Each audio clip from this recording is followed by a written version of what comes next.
faktor alah kayak teng teng teng teng malah.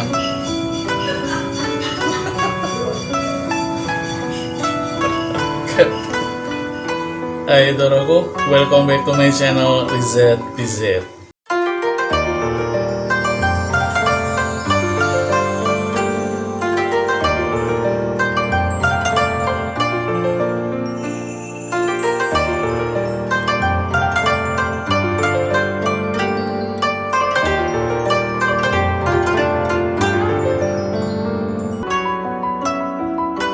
Oke Doroku, salam santun, salam jumpa, dan salam sukses untuk kita semuanya. Jumpa lagi di kontenku Rizat BZ, tempat belajar dan berkreasi tanpa nanti.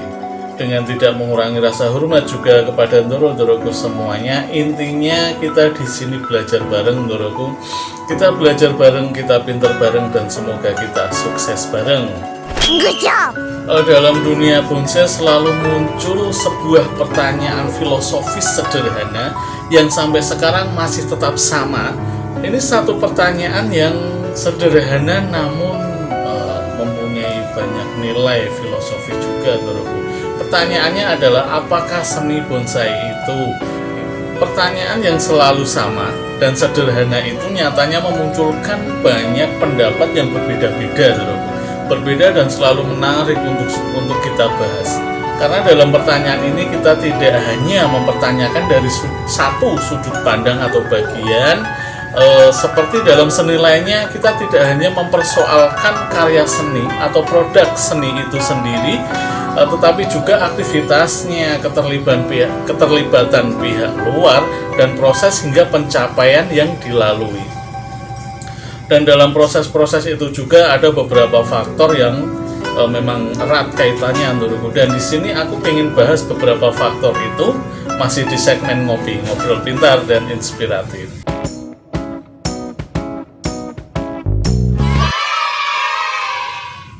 Dari satu pertanyaan itu, Doroku, dan ada beberapa faktor seperti yang aku bilang tadi. Faktor pertama adalah faktor karya bonsai. Pokok pembahasan seni bonsai tentunya diawali oleh wujud konkret yang terindera dan teralami oleh kita. Tanpa lahirnya karya tidak akan muncul pertanyaan, tentu saja, Doroku. Tanpa lahirnya sebuah karya, pertanyaan itu pasti tidak ada. Dalam pokok bahasan sebuah karya ini juga mencakup beberapa aspek. Sebuah karya terwujud berdasarkan kreasi dan kreativitas, dan tentu saja setiap karya memiliki ciri khasnya sendiri dengan kelebihan dan kekurangan masing-masing. Dari situlah kita mengenal beberapa gaya dan style yang ada di dunia bonsai, tentu saja, Doroku. Dan dalam penciptaan sebuah karya seni bonsai tentu saja akan menimbulkan pertanyaan-pertanyaan. Apakah suatu karya seni bonsai merupakan tiruan kenyataan alam atau merupakan ekspresi jiwa sang pembuat? Ini mencakup persoalan subjektivitas dan objektivitas, Doroku. Kembali lagi, ini soal analisis dari bentuk dan isi. Untuk faktor yang kedua adalah faktor pencipta karya pembonsai atau seniman bonsai yang menciptakan sebuah karya bonsai itu sendiri, Doroku. Persoalan pencipta karya dan seniman khususnya di bonsai menyangkut masalah kreativitas, ekspresi, dan representasi. Bahkan gender juga dapat menjadi pertanyaan juga. Apakah seniman bonsai pria itu berbeda penciptaan karyanya dengan seniman bonsai wanita? Seperti yang kita tahu bahwa di dunia bonsai banyak juga seniman bonsai bergender wanita ya, Doroku, yang ikut juga menciptakan sebuah karya-karya bonsai. Bahkan pribadi seseorang seniman juga akan berpengaruh karena biasanya akan menimbulkan gaya atau style yang berbeda dari setiap individu.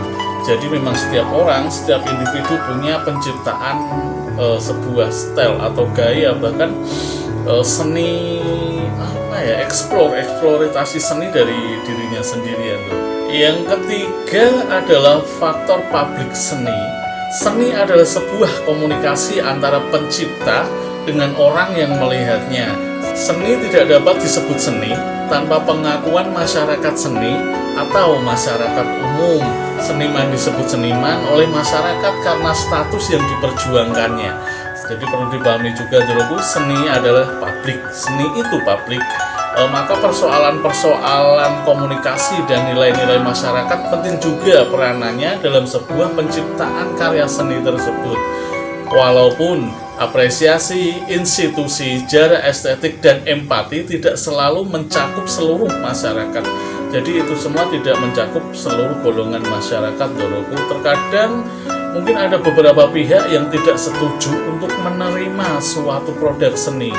Maka dari itu dipersoalkan juga karakteristik masyarakat melalui kajian sosiologi, psikologi, dan antropologi seni. Seperti itulah Doroku. Jadi kadang ada beberapa masyarakat yang tidak menerima dengan sebuah pencapaian suatu bentuk karya seni, sesuatu, nggak semuanya sebenarnya, tapi kenyataannya ada, walaupun selama ini nggak terlihat ya Doroku. Faktor yang keempat adalah nilai sebuah seni. Ada juga yang berpendapat bahwa karya seni atau benda seni itu tidak pernah ada Doroku, sebab seni itu terdapat pada jiwa setiap individu. Di sini menggambarkan sebuah seni itu tidak ada, atau seni itu terdapat pada jiwa setiap individu. Kembali lagi ini penjabaran ya Doroku, makanya aku sering bilang bahwa seni atau keindahan itu tidak bisa kita ungkapkan secara verbal, karena masing-masing orang punya penilaian, punya apresiasi tersendiri untuk sebuah karya cipta seni yang dia lihat. Dan di sini dibicarakan nilai-nilai seni yang diciptakan tersendiri oleh tiap individu terhadap sesuatu yang dianggap sebagai benda seni. Disitulah persoalan seni paling rumit dibicarakan dalam pembicaraan mendasar tentang produk seni itu sendiri Doroku. Persoalan seni sebenarnya adalah persoalan nilai-nilai itu tadi Doroku. Sehingga dalam bidang filsafat kajian seni dikategorikan dalam kelompok kajian tentang nilai yang sejajar dengan etika dan logika. Agak rumit tapi ya, logis juga sih Doroku. Kita kembali ke estetika, filsafat.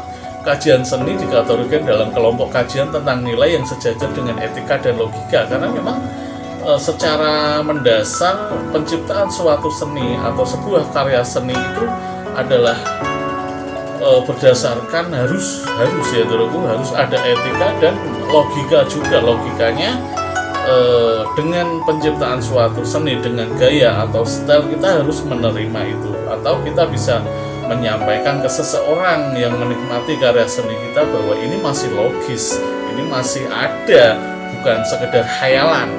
Faktor yang kelima adalah faktor rasa. Berbicara soal rasa ini penting banget kaitannya Doroku, karena tidak berarti sebuah karya cipta seni tanpa adanya sebuah rasa atau apa yang tersampaikan dalam sebuah penciptaan. Seni bukan hanya masalah komunikasi belaka Doroku. Seni tidak hanya menyampaikan informasi. Komunikasi seni adalah komunikasi nilai-nilai berkualitas, baik kualitas perasaan maupun kualitas penciptaan seni itu sendiri Doroku. Komunikasi seni adalah komunikasi pengalaman yang melibatkan kegiatan nalar, emosi, dan intuisi. Ada juga yang berpendapat bahwa hakikat seni itu ada pada pengalaman, bukan benda atau nilai.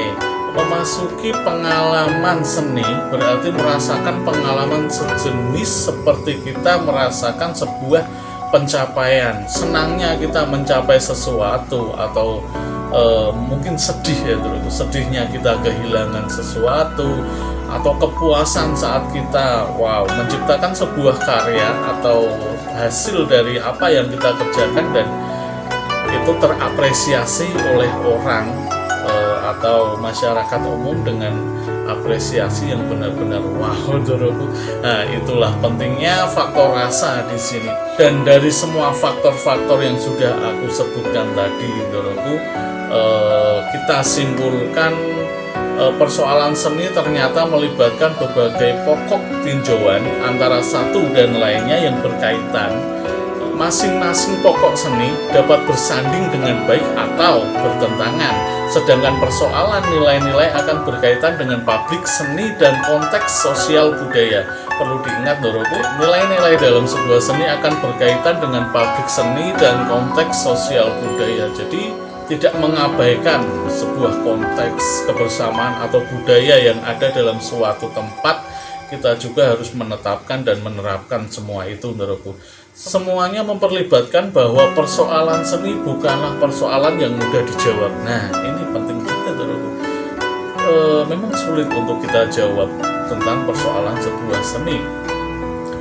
Tentu saja dengan pertanyaan-pertanyaan, dan walaupun pertanyaan mendasar, tapi kadang kita sulit untuk menjawab atau mengungkapkan. Dengan menggunakan pokok bahasan tersebut, kita dapat mulai mempertanyakan pertanyaan-pertanyaan filosofis kita sendiri dengan cara yang lebih tertata, tentu saja dengan alasan dan pengalaman yang mendasar pula.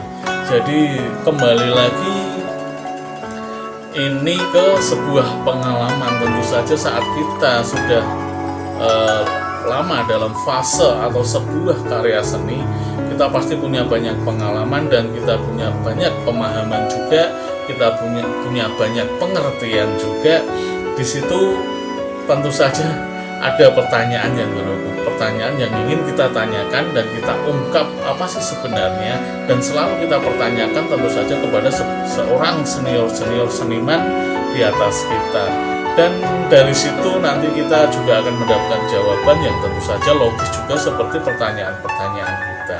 Jadi seperti itu Doroku. Ini 5 faktor dari pertanyaan apakah seni bonsai itu. 5 faktor ini erat kaitannya juga, dan mari kita pahami bersama juga. Yang pasti jangan pernah berhenti, jangan pernah takut untuk bertanya. Walaupun dengan pertanyaan sederhana, nyatanya di sini dengan pertanyaan sederhana itu banyak juga pendapat yang berbeda, dan itu sangat menarik Doroku. Oke Doroku, semoga bermanfaat buat Doroku, dan tentu saja buat saya pribadi ini sangat bermanfaat. Semoga menambah pengalaman dan pengetahuan kita juga dalam hal karya seni, khususnya di dunia bonsai. Tetap semangat, tetap optimis dalam segala hal, dan tetap di Rijat BZ Doroku, karena di Rijat BZ tempat belajar dan berkreasi tanpa nanti. Terima kasih Doroku.